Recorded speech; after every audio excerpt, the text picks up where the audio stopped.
I think that Paddington was so real to my father that he believed in him totally as a character, and so therefore he was believable to other people as well. And he put a lot of his own characteristics into him, his politeness, and he was a very warm character, and I think he just appeals to people. He didn't set out to write a children's book when he first wrote, he just wrote for his own amusement, and I think that's another of the reasons that he's so appealing. I think he does. Although Paddington comes from Peru, he made England his home, Britain his home, and so I think that he's very much a British bear now. It was a mixture of emotions. I mean, it was happy because it was a celebration, and obviously sad too, but I hope it was a fitting tribute to his life. It's quite overwhelming today. I never quite thought that we would be celebrating his life in St Paul's Cathedral, but it's absolutely wonderful.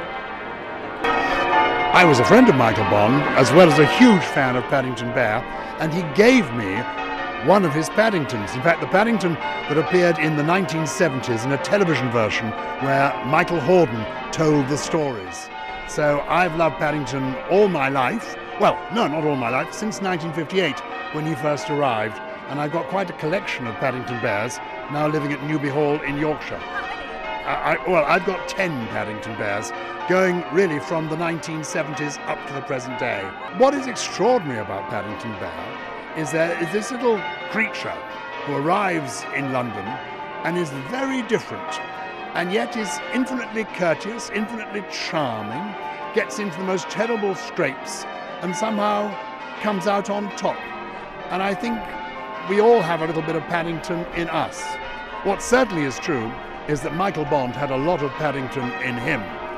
Michael Bond was very much like Paddington, and I think became more like him as the years went by.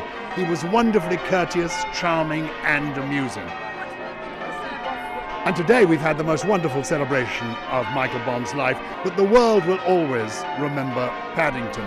And one of the speakers reminded us that Michael Bond, towards the end of his life, always said when discussing anything, what would Paddington do? And I think that's a very good maxim for all of us. What would Paddington do?